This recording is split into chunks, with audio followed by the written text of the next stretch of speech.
ตัสสะภะคะวะโตอะระหะโตสัมมาสัมพุทธัสสะนะโมตัสสะภะคะวะโตอะระหะโตสัมมาสัมพุทธัสสะนะโมตัสสะภะคะวะโตอะระหะโตสัมมาสัมพุทธัสสะนะมัทธุรัตนตยัสสะខ្ញុំព្រះករុណាសូមនមស្ការព្រះពុទ្ធព្រះធម៌ព្រះសង្ឃប្រកបដោយសទ្ធាជ្រះថ្លាខ្ញុំព្រះករុណាសូមនមស្ការសម្ដេចព្រះមហាសង្ឃរាជនិងព្រះមន្ត្រីសង្ឃប្រកបដោយសេចក្តីគោរពខ្ញុំព្រះករុណាសូមនមស្ការព្រះថេរានុថេរៈប្រកបដោយសេចក្តីកោតក្រែងអាត្មាភាពសូមចម្រើនពរព្រះមហាក្សត្រប្រកបដោយសេចក្តីរីករាយអាត្មាភាពសូមចម្រើនពរសម្ដេចឯកឧត្តមអង្គញាញោមជំទាវអ្នកស្រីមន្ត្រីរាជការប្រកបដោយសេចក្តីរាប់អានអាត្មាភាពសូមចម្រើនពរឧបាសកឧបាសិកាទាយុទាយិកាញាតិមិត្តប្រុសស្រីសប្បុរសជននិងពុទ្ធបរិស័ទប្រកបដោយសេចក្តីនឹករលឹកមានវត្តមានខ្ញុំព្រះករុណាអាត្មាព្រះពុទ្ធិនាថតែមធីរីបច្ចុប្បន្នគង់នៅកុដិលេខ16វត្តកោះមេតាពោធិវង្សស្ថិតនៅភូមិកោះអណ្ដែតសង្កាត់ទួលសង្កែ2ខណ្ឌឫស្សីកែវរាជធានីភ្នំពេញមានវត្តមាននៅក្នុងពេលនេះដើម្បីបានសម្ដែងព្រះធម៌ទេសនាក្នុងកម្មវិធីមាគ៌ាសន្តិភាពដែលកំពុងផ្សាយតាមរយៈកញ្ចក់ស្ថានីយ៍ទូរទស្សន៍ CNC ចាប់ពីថ្ងៃច័ន្ទដល់ថ្ងៃអាទិត្យនៅក្នុងវេលាគ្រាឱកាសនេះខ្ញុំព្រះករុណាអាត្មាព្រះពុទ្ធិនាថតែមធីរីសូមលើកយកប្រធានបទដែលមានឈ្មោះថាប្រវត្តិអគ្គមហាសាវក80ព្រះអង្គទី1ប្រវត្តិព្រះអញ្ញាកោណ្ឌញ្ញៈដូច្នេះសូមគុណម្ចាស់គ្រប់ព្រះអង្គនិងញាតិញោមប្រុសស្រីគ្រប់គ្នាតាមដានស្ដាប់ប្រវត្តិព្រះអញ្ញាកោណ្ឌញ្ញៈដោយតទៅសូមអនុមោទនាអញ្ញាកោណ្ឌញ្ញៈព្រាហ្មណ៍កើតនៅក្នុងស្រុកតូនវត្ថុចិត្តក្រុងកបិលភ័ស្ត្រនគរកបិលភ័ស្ត្រពេលដែលកោណ្ឌញ្ញៈព្រាហ្មណ៍ចម្រើនវ័យធំឡើងក៏បានសិក្សារៀនសូត្រគម្ពីរត្រៃវេទនិងគម្ពីរផ្សេងចេះចាំសពគ្រប់យ៉ាងស្ទាត់ជំនាញនិយាយអំពីព្រះសន្តុសិតទេវបុត្រស្យុតចៈពីឋានសួគ៌ទេវលោកមកចុះចាប់បដិសន្ធិនៅក្នុងថ្ងៃប្រហ័ស15កើតពេញបរមីខែអាសាឍឆ្នាំរកាវេលាចិត្តភ្លឺក្នុងផ្ទៃពោះព្រះនាងសិរីមហាមាយាទេវីដែលជាអគ្គមហេសីរបស់ព្រះបាទសទ្ធោទនៈស្ដេចក្រុងនគរកបិលភ័ស្ត្រនៅពេលដែលព្រះសន្តុសិតទេវបុត្រជាតួអង្គនៃព្រះបរមពោធិសត្វប្រសូតបានចំនួន5ថ្ងៃព្រះរាជមាតាបិតាដែលមានព្រះនាមថាព្រះបាទសទ្ធោទនៈនិងព្រះនាងសិរីមហាមាយាទេវីក៏បានរៀបចំពិធីទាយព្រះលក្ខណៈនិងថ្វាយព្រះនាមដល់បុត្រាដែលទៅតែប្រសូតបានចំនួន5ថ្ងៃនេះគឺជាទំនៀមទម្លាប់របស់នគរកបិលភ័ស្ត្រក្រុងកបិលភ័ស្ត្រតាំងពីដើមរហូតមកឲ្យតែព្រះរាជបុត្រាបុត្រីប្រសូតបានចំនួន5ថ្ងៃតែងតែរៀបចំពិធីទាយព្រះលក្ខណៈនិងថ្វាយព្រះនាមដល់ពេលរៀបចំពិធីហ្នឹងក៏បានអញ្ជើញព្រាហ្មណ៍ចំនួន108នាក់ក្នុងនោះមានកោណ្ឌញ្ញៈព្រាហ្មណ៍ជាដើមជាអ្នកមានវ័យនឹងឯងនៅក្មេងជាងគេអញ្ចឹងណាបានអញ្ជើញមកចូលរួមនៅក្នុងពិធីទាយព្រះលក្ខណៈនិងថ្វាយព្រះនាមនៅពេលដែលអញ្ជើញមកដល់នគរកបិលភ័ស្ត្រហើយព្រះបាទសទ្ធោទនៈនិងព្រះនាងសិរីមហាមាយាទេវី បានចាត់ចែងមេធុបាយយ៉ាដល់ព្រាហ្មណ៍ទាំង108នាក់ដើម្បីបានបរិភោគដល់ពេលព្រាហ្មណ៍ទាំង108នាក់នឹងឯងបរិភោគនៅមេធុបាយយ៉ាអាហារដែលមានរសជាតិឆ្ងាញ់រួចរាល់អស់ហើយសម្រាប់ព្រាហ្មណ៍100នាក់ទៀតព្រះបាទសទ្ធោទនៈនិងព្រះនាងសិរីមហាមាយាទេវីក៏បានអញ្ជើញឲ្យត្រឡប់ទៅវិញទុកតែព្រាហ្មណ៍ចំនួន8នាក់ដែលជាអ្នកចេះចាំគម្ពីរត្រៃវេទនិងគម្ពីរផ្សេងនឹងឯងស្ទាត់ជំនាញនឹងឯងដើម្បីបានទាយព្រះលក្ខណៈនិងថ្វាយព្រះនាមដល់ព្រះបត្រារបស់ព្រះអង្គដែលជាទូអង្គព្រះបរមពុទ្ធិសត្វសម្រាប់ព្រាហ្មណ៍ទាំង8នាក់ដែលជាអ្នកមានវត្តមាននៅក្នុងកាលហ្នឹងមានដូចជាទី1រាមាព្រាហ្មណ៍ទី2ធច្ចៈព្រាហ្មណ៍ទី3លក្ខណៈព្រាហ្មណ៍ទី4សុជាតិមន្តីព្រាហ្មណ៍ទី5ភោជៈព្រាហ្មណ៍ទី6សុយាមៈព្រាហ្មណ៍ទី7សុតតៈព្រាហ្មណ៍និងទី8កោណ្ឌញ្ញព្រាហ្មណ៍អញ្ចឹងព្រះបាទសទ្ធោទនៈនិងព្រះនាងសិរីមហាមាយាទេវីក៏បានមានព្រះរាជឱង្ការសួរទៅកាន់ព្រាហ្មណ៍ទាំង8នាក់ថាឥឡូវនេះបុត្រារបស់យើងប្រសូតបានចំនួន5ថ្ងៃហើយជាពេលដែលយើងត្រូវរៀបចំពិធីទាយព្រះលក្ខណៈនិងថ្វាយព្រះនាមដល់បុត្រារបស់យើងចូលព្រាហ្មណ៍ទាំង8នាក់ទុះទាយម្ដងម្នាក់មកមើលថាតើលក្ខណៈសម្បត្តិរបស់បុត្រាយើងតើល្អយ៉ាងណាហើយគួរតែថ្វាយព្រះនាមអ្វីឲ្យសមទៅតាមព្រះលក្ខណៈនឹងឯងដល់ពេលអញ្ចឹងទៅព្រាហ្មណ៍ទាំង8នាក់អ្នកដែលមានវត្តមានឆ្លើយមុនគេនឹងឯងគឺ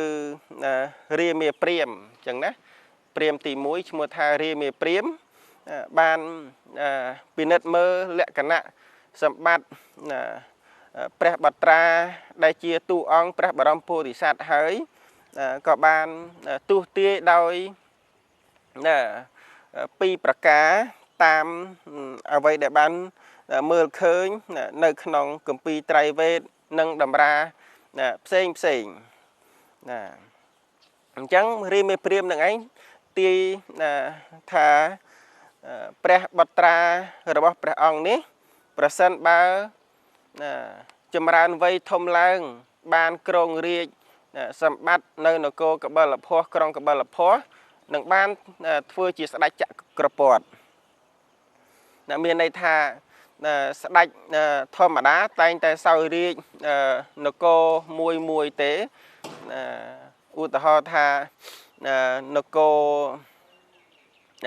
ចាស្ដេចនគរចាសោយរាជនៅនគរចាស្ដេចនគរជ័យសោយរាជនៅនគរជ័យអញ្ចឹងណាអញ្ចឹងស្ដេចនគរទាំងហ្នឹងมันអាចបៀតបៀនដល់នគរគ្នាទៅវិញទៅមកបានទេហ្នឹងគឺជាការឧទាហរណ៍ហ្នឹងហើយតែសម្រាប់ពាក្យថាស្ដេចចក្រពត្តិហ្នឹងមានន័យថានៅក្នុងលោកនឹងឯងមាននគរទាំងប៉ុន្មានទោះជាចំនួននគរនឹងឯងតិចក្តីច្រើនក្តីនគរទាំងឡាយនោះត្រូវតែស្ថិតនៅក្រោមការគ្រប់គ្រងរបស់ស្ដេចចក្រពត្តិពីព្រោះស្ដេចចក្រពត្តិជាស្ដេចដែលមានបុណ្យបារមីពូកែមានឫទ្ធិពូកែក្រៃលែងអញ្ចឹងណាអាចត្រួតត្រាដល់នគរផ្សេងបានហើយនឹងគឺប្រការមួយដែលរាមាព្រាហ្មណ៍បានទាយថ្វាយហើយប្រការ2ទាយថ្វាយថាប្រសិនបើព្រះបត្រារបស់ទ្រង់ចម្រើនវ័យធំឡើងយាងចេញសាងព្រះភ្នោះប្រកាសជាបានត្រាស់ដឹងជាព្រះពុទ្ធដល់ពេលអញ្ចឹងទៅការទាយនឹងឯងដោយប្រការ2នេះទាយថ្វាយដល់ ព្រះបាទសទ្ធោទនៈនិងព្រះនាងសិរីមហាមាយាទេវីតាមលក្ខណៈសម្បត្តិរបស់ព្រះបត្រាទ្រង់ចឹងណាព្រោះលក្ខណៈនឹងឯងគឺស័កសមស័កសមចឹងក៏ទាយទៅតាមព្រះលក្ខណៈនឹងទៅតាមក្បួនតាមຂ្នាតចឹងទៅដែលជាគម្ពីរត្រៃវេទនិងគម្ពីរផ្សេងប៉ុណ្ណាដល់ពេលទ្រង់បានជ្រាបហើយទ្រង់ក៏សួរទៅព្រាហ្មណ៍ទី2ដែលមានឈ្មោះថាធច្ចៈព្រាហ្មណ៍ធច្ចៈព្រាហ្មណ៍នឹងឯងក៏បានទុះទាយលក្ខណៈសម្បត្តិព្រះបត្រាជាតួអង្គព្រះបរមពោធិសត្វនឹងឯងដូចអ្វីដែលរាមាព្រាហ្មណ៍នឹងឯងបានទូលថ្វាយអញ្ចឹងណាដល់អញ្ចឹងទៅព្រះបាទសទ្ធោទនៈនិងព្រះនាងសិរីមហាមាយាទេវីក៏បានត្រាស់សួរទៅកាន់ព្រាហ្មណ៍ទី3ដែលមានឈ្មោះថាលក្ខណៈព្រាហ្មណ៍លក្ខណៈព្រាហ្មណ៍ក៏បានពិនិត្យមើលលក្ខណៈសម្បត្តិព្រះបរមពោធិសត្វរួចរាល់ហើយក៏ទាយថ្វាយដោយ2ប្រការនឹងឯងដោយ2ប្រការនឹងឯងដូចអ្វីដែលរាមាព្រាហ្មណ៍និងធច្ចៈព្រាហ្មណ៍បានទូលថ្វាយដល់ទ្រង់ហើយអញ្ចឹងមានន័យថាព្រាហ្មណ៍ទាំង3នឹងឯងទូទាយព្រះលក្ខណៈព្រះបរមពុរិស័ទនឹងឯងថ្វាយទៅដូចគ្នាទាំងអស់ដូចគ្នាទាំងអស់ចម្លើយបន្តមកទៀតទៅព្រះបាទសទ្ធោទនៈនិងព្រះនាងសិរីមហាមាយាទេវីទ្រង់ត្រាស់សួរព្រាហ្មណ៍ទី4ដែលមានឈ្មោះថាសុជាតិមន្តីព្រាហ្មណ៍ដល់ពេលអញ្ចឹងសុជាតិមន្តីព្រាហ្មណ៍បានពិនិត្យមើលលក្ខណៈសម្បត្តិព្រះបត្រាជាតួអង្គព្រះបរមពោធិសត្វនឹងឯងរួចរាល់ហើយក៏ទូលថ្វាយដោយ2ប្រការនឹងទៀតអញ្ចឹងចម្លើយនឹងដូចគ្នាទាំងអស់ព្រះបាទសទ្ធោទនៈនិងព្រះនាងសិរីមហាមាយាទេវីបានព្រះសម្ដាប់ហើយនឹកឃើញថាចម្លើយនឹងដូចគ្នាអញ្ចឹងក៏សួរដល់ព្រាហ្មណ៍ទី5ទ្រង់សួរដល់ព្រាហ្មណ៍ទី5ដែលមានឈ្មោះថាភោជៈព្រាហ្មណ៍ភោជៈព្រាហ្មណ៍កាលណាដែលបានស្ដាប់ឮទ្រង់ត្រាស់សួរដូច្នេះហើយក៏បានពិនិត្យមើលលក្ខណៈសម្បត្តិព្រះបត្រាជាតួអង្គព្រះបរមពោធិសត្វហើយទូលថ្វាយដោយ2ប្រការនឹងឯងទៀតអញ្ចឹងណាចម្លើយនឹងដូចគ្នាទាំងអស់ព្រះបាទសទ្ធោទនៈនិងព្រះនាងសិរីមហាមាយាទេវីទ្រង់ព្រះសម្ដាប់ហើយគិតថាចម្លើយដូចគ្នាទាំងអស់អញ្ចឹងណាហើយទ្រង់ក៏ត្រាស់សួរព្រាហ្មណ៍ទី6ដែលមានឈ្មោះថាសុយាមព្រាហ្មណ៍សុយាមព្រាហ្មណ៍កាលណាដែលបានស្ដាប់ឮទ្រង់ត្រាស់សួរដូច្នេះហើយក៏ទូលថ្វាយទៅតាមអ្វីដែលខ្លួនបានមើលលក្ខណៈសម្បត្តិព្រះបត្រាជាតួអង្គព្រះបរមពោធិសត្វនឹងឯងទូលថ្វាយ2ប្រការហ្នឹងដែលបានមើលឃើញតាមរយៈគម្ពីរត្រៃវេទគម្ពីរផ្សេងព្រះបាទសទ្ធោទនៈនិងព្រះនាងសិរីមហាមាយាទេវីទ្រង់ព្រះសម្ដាប់ឮដូច្នេះហើយគិតថាចម្លើយដូចគ្នាទាំងអស់ទៀតអញ្ចឹងណាហើយមានហេតុផលច្បាស់លាស់តែចម្លើយនឹងដូចគ្នាទាំងអស់បន្តមកទៀតទើបទ្រង់ត្រាស់សួរដល់ព្រាហ្មណ៍ទី7ដែលមានឈ្មោះថាសុតតៈព្រាហ្មណ៍កាលណាដែលបានស្ដាប់ឮព្រះបាទសទ្ធោទនៈនិងព្រះនាងសិរីមហាមាយាទេវីត្រាស់សួរដូច្នេះហើយក៏បានពិនិត្យមើលលក្ខណៈសម្បត្តិព្រះបត្រាជាតួអង្គព្រះបរមពោធិសត្វសពគ្រប់ហើយក៏បានទូលថ្វាយនៅ2ប្រការនឹងទៀតដែលជាចម្លើយដូចគ្នាព្រះបាទសទ្ធោទនៈនិងព្រះនាងសិរីមហាមាយាទេវីទ្រង់ព្រះសម្ដាប់ហើយគិតថានេះសុទ្ធតែជាចម្លើយដូចគ្នាអញ្ចឹងណាចម្លើយដូចគ្នាហើយបន្តមកទៀតទៅព្រះបាទសទ្ធោទនៈ និងព្រះនាងសិរីមហាមាយាទេវីទ្រង់ត្រាស់សួរព្រាហ្មណ៍ទី8ដែលមានឈ្មោះថាកោនឌៀញព្រាហ្មណ៍ដែលមានវ័យក្មេងនឹងឯងជាងគេបង្អស់ព្រាហ្មណ៍ដតីទៀតសិតតែវ័យចាស់ជរាហើយព្រាហ្មណ៍ខ្លះទៅក៏ធំពេញវ័យហើយចំណែកកោនឌីញព្រាហ្មណ៍នឹងឯងជាព្រាហ្មណ៍ដែលមានវ័យក្មេងជាងគេបង្អស់កោនឌីញព្រាហ្មណ៍កាលណាដែលបានស្ដាប់ឮទ្រង់ត្រាស់សួរហើយក៏បានដើរទៅពិនិត្យមើលលក្ខណៈសម្បត្តិព្រះបត្រាដែលជាតួអង្គព្រះបរមពោធិសត្វពិនិត្យមើលពីចុងសក់ដល់ចុងជើងពីចុងជើងដល់ចុងសក់ហើយពិនិត្យមើលចោះមើលឡើងមើលចោះមើលឡើងមើលចោះមើលឡើងដូចអ្វីដែលបានកត់ត្រានៅក្នុងគម្ពីរទាយព្រះលក្ខណៈនឹងឯងអញ្ចឹងកោនឌីញព្រាហ្មណ៍គិតថាក្នុងចិត្តគិតថាបើតាមលក្ខណៈសម្បត្តិរបស់ព្រះបត្រាគឺត្រង់ប្រកាសជាមិននៅគ្រប់គ្រងផ្ទះសម្បែងទេលក្ខណៈសម្បត្តិនេះប្រកាសជាចាក់ចេញពីផ្ទះសម្បែងដើម្បីសាងភ្នោះក្នុងកាលជាទីបំផុតនឹងបានត្រាស់ដឹងជាព្រះពុទ្ធអង្គដល់ពេលអញ្ចឹងទៅក៏ទូលថ្វាយដល់ព្រះបាទសទ្ធោទនៈនិងព្រះនាងសិរីមហាមាយាទេវីឲ្យបានជ្រាបថាបពិតព្រះបាទសទ្ធោទនៈនិងព្រះនាងសិរីមហាមាយាទេវីដ៏ចម្រើនសូមទ្រង់ជ្រាបចោះព្រះបត្រារបស់ទ្រង់នៅពេលដែលចម្រើនវ័យធំឡើងមិននៅគ្រប់គ្រងផ្ទះសម្បែងសោយរាជនៅនគរកបិលភ័ស្ត្រនោះឡើយប្រកាសជាចាក់ចេញពីព្រះនគរដើម្បីសាងព្រះភ្នោះក្នុងកាលជាទីបំផុតនឹងបានត្រាស់ដឹងជាព្រះពុទ្ធមួយព្រះអង្គដល់ពេលអញ្ចឹងទៅព្រះបាទសទ្ធោទនៈនិងព្រះនាងសិរីមហាមាយាទេវីហ្នឹងហើយក៏មានការកើតនៅធម្មសង្វេគយ៉ាងខ្លាំងពីព្រោះអីពីព្រោះថាប៉ះសិនបើបុតនឹងឯងមិននៅគ្រប់គ្រងផ្ទះសម្បែងបានធ្វើជាស្ដេចនគរកបិលភ័ស្ត្រក្រុងកបិលភ័ស្ត្រទេនឹងយាងចេញ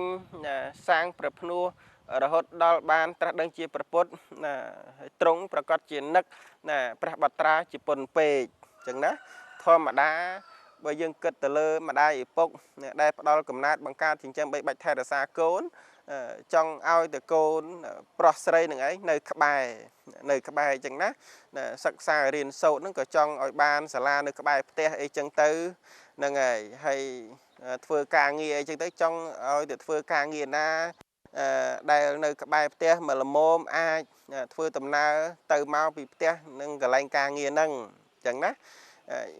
យ៉ាងណាមិញទឹកចិត្តប្រតិរបស់ព្រះបាទសទ្ធោទនៈនិងព្រះនាងសិរីមហាមាយាទេវីក៏ដូច្នោះដែរនៅពេលដែលបានផ្ដល់កំណើតបង្កើតចិញ្ចឹមបីបាច់ថែរក្សាបត្រាព្រោះចង់ឲ្យបត្រានឹងឯងបានសិក្សារៀនសូត្រនៅក្នុងព្រះនគរហើយបានបំពេញការងារឡើងគ្រងរាជជាស្ដេចនៅនគរកបិលភ័ស្ត្រក្រុងកបិលភ័ស្ត្រជាប្រយោជន៍ដល់ព្រះញាតិនិងប្រជារាស្ត្រទាំងឡាយប៉ុណ្ណាហ្នឹងគឺទឹកចិត្តប្រតិហ្នឹងមិនចង់ឲ្យសាងព្រះភ្នោះទេព្រោះមនុស្សក្នុងសម័យកាលនោះហ្នឹងហើយជាបកគលដែលមិនតាន់មានសមាធិនឹងឯងពេញលេញឡើយមិនតាន់មានមេគាប្រកបទៅដោយអង្គ8ប្រការសម្រាប់បដិបត្តិឡើយហើយនៅពេលដែលមិនតាន់មាននៅសមាធិមិនតាន់មានផ្លូវបដិបត្តិដែលត្រឹមត្រូវនោះអញ្ចឹងគ្មានបកគលណាមួយដែលបានត្រាស់ដឹងជាព្រះអរិយបកគលសម្រាប់បង្ហាញផ្លូវដល់ជានានុជនឡើយនឹងគឺជាសេចក្តីពិតនៅតាមមាគ៌ាព្រះពុទ្ធសាសនាដល់ពេលអញ្ចឹងទៅព្រះបាទសទ្ធោទនៈនិងព្រះនាងសិរីមហាមាយាទេវី ត្រង់ក៏បានសួរដេញដោលបន្ថែមទៀតសួរដេញដោលបន្ថែមទៀតព្រោះអីព្រោះថាព្រាមទាំង8នាក់ព្រាមទី1ដល់ព្រាមទី7ហ្នឹងឯងសិតតែលើកម្រាមដៃ2ទុះទាយដោយ2ប្រការទាំងអស់មានតែព្រាមទី8ទេដែលមានឈ្មោះថាកោនឌីញព្រាមលើកម្រាមដៃតែមួយសូមអធិស្ឋានព្រាមទី1ដល់ព្រាមទី7ហ្នឹងឯងលើកម្រាមដៃ2ហ្នឹងឯងទុះទាយដោយ2ប្រការមានតែព្រាមទី8ទេដែលឈ្មោះថាកោនដេញព្រាមហ្នឹងឯងលើកម្រាមដៃមួយឡើងទៅលើទាយតែមួយប្រការគត់ថាមិននៅគ្រប់គ្រងផ្ទះសម្បែងឡើងធ្វើជាស្ដេចនគរកបិលភ័ស្ត្រឡើយហើយក៏មិនបានធ្វើជាស្ដេចចក្រពត្តិដែរលក្ខណៈសម្បត្តិនេះប្រកាសជា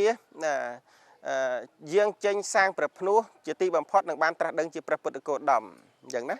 ហ្នឹងហើយអញ្ចឹងទ្រង់ក៏ត្រាស់សួរបន្ថែមទៀតថាណែកោនដេញព្រាមចោះបុតយើងបុត្រារបស់យើងនឹងឯងមើលឃើញហេតុយ៉ាងណាខ្លះទៅមិននៅគ្រប់គ្រងផ្ទះសម្បែងបែរជា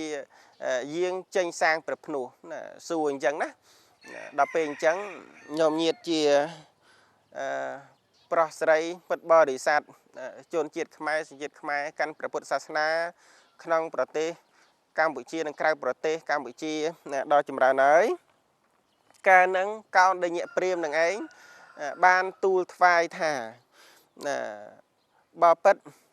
ព្រះបាទសទ្ធោទនៈនិងព្រះនាងសិរីមហាមាយាទេវីដ៏ចម្រើនបានជាទ្រង់បានជាព្រះបត្រារបស់ទ្រង់យាងចេញសាងព្រះភ្នោះព្រោះបានឃើញទេវទូតទាំង4ដល់ពេលឃើញទេវទូតទាំង4អញ្ចឹងទៅក៏កើតនៅធម្មសង្វេគនៅក្នុងសង្សារវដ្តហើយក៏សម្រេចប្រតិនឹងឯងចាក់ចេញពីព្រះនគរមិនចង់សោយរាជនគរកបិលភ័ស្ត្រមិនចង់ធ្វើជាស្ដេចចក្រពត្តិឡើយចង់សាងភ្នោះដើម្បីស្វែងរកកាលជាទីបំផុតនៃទុក្ខទាំងពួងគឺរកកន្លែងណាដែលមិនមានទុក្ខមិនមានការកើតចាស់ឈឺស្លាប់ជាបន្តទៀតព្រោះចង់ស្វែងរកសេចក្តីសុខជាអមតៈធម៌អញ្ចឹងទ្រង់ក៏បានសួរដេញដោលទៀតចោះទេវទូតទាំង4ហ្នឹងឯងមានន័យដូចម្ដេចខ្លះកោនដេញព្រាមហ្នឹងឯងក៏បានទូលថ្វាយដូច្នេះថាទី1ឃើញមនុស្សជរាអញ្ចឹងណាទេវទូតទី1ហ្នឹងគឺមនុស្សជរាដល់ពេលមនុស្សជរានឹងឯងធម្មតាមានកម្លាំងខ្សោយធ្វើដំណើរដើរទៅមកនឹងឯងมันមានលបឿនលឿនអីទេគឺយឺតយ៉ាវទេមទៅអីចឹងទៅហើយត្រង់ក៏កើតនៅធម្មសង្វេគហើយទេវទូតទី2មនុស្សឈឺធម្មតាមនុស្សឈឺដែលឈឺព្រោះរោគកាយទៅហើយនោះដោយរោគាផ្សេងបៀតបៀនតែងតែរងទុក្ខវេទនាឈឺអីក៏ដោយក៏លំបាកដែរពាក្យថាឈឺមួយម៉ាត់ហ្នឹងគឺមិនស្រួលឡើយអញ្ចឹងព្រះបត្រានឹងឯងពេលដែលបានមើលឃើញទេវទូតទី2នេះកើតនៅធម្មសង្វេគទៀតហើយទេវទូតទី3នឹងឯងមនុស្សស្លាប់ធម្មតាព្រះបត្រានៅពេលដែលបានឃើញមនុស្សស្លាប់ហ្នឹងក៏កើតនៅធម្មសង្វេគហើយទេវទូតទី4មានឈ្មោះថាបព្វជិតបព្វជិតនេះគឺសំដៅទៅលើអ្នកដែលបានស្លៀកពាក់សម្ពុតកាសាវៈសាងភ្នោះមិនខ្វល់អំពីការគ្រប់គ្រងផ្ទះសម្បែងឡើយគិតតែអំពីការបដិបត្តិធម៌ស្វែងរកជាទីបំផុតនៃទុក្ខទាំងពួងជាកន្លែងដែលមិនមានការកាត់ចាស់ឈឺស្លាប់ព្រះបរមពុរិស័ទ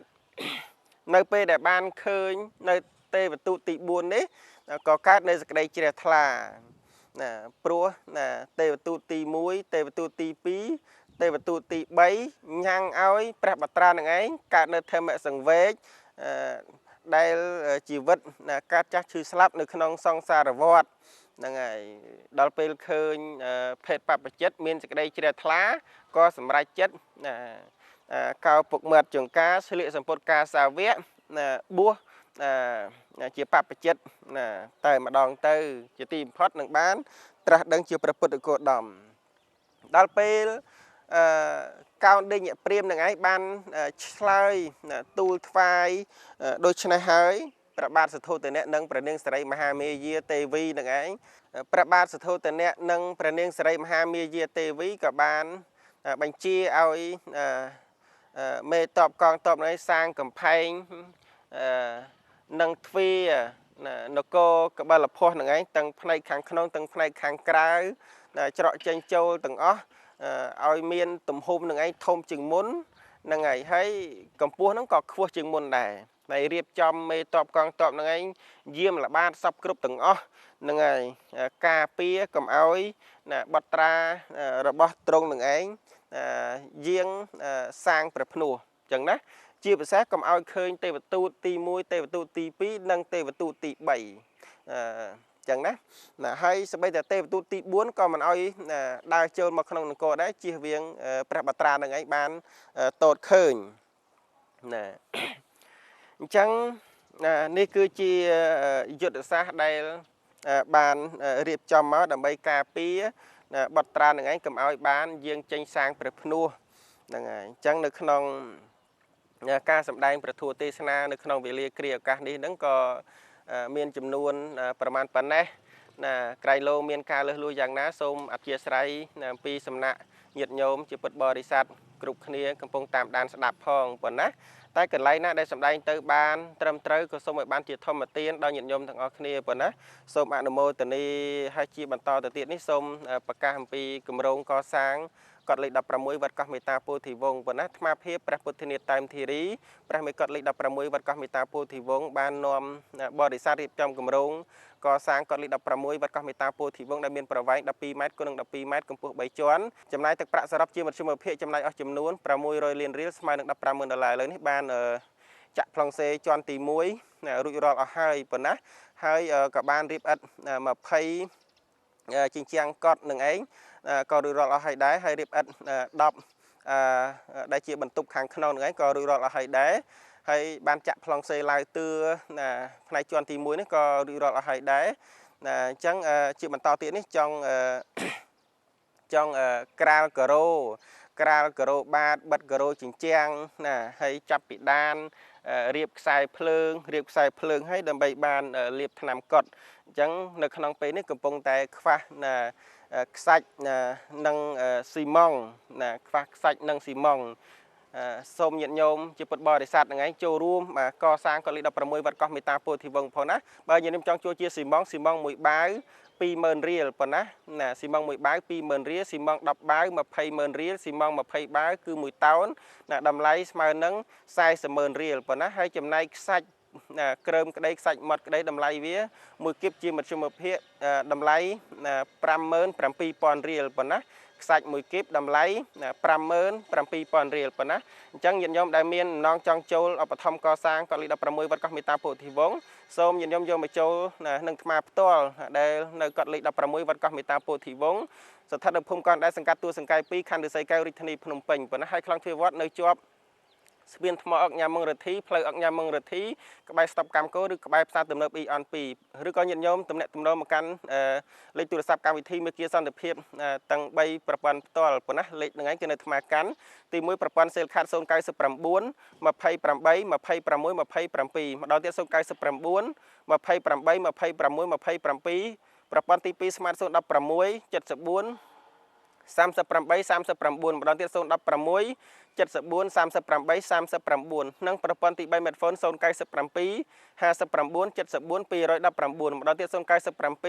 59 74 219នៅក្នុងវេលាគ្រាឱកាសនេះខ្ញុំប្រកាសរណាអាត្មាព្រះពុទ្ធនេតតែមធីរីគង់នៅកលលេខ16វត្តកោះមេតាពោធិវង្សសូមនមស្ការលានិងសូមចម្រើនពលា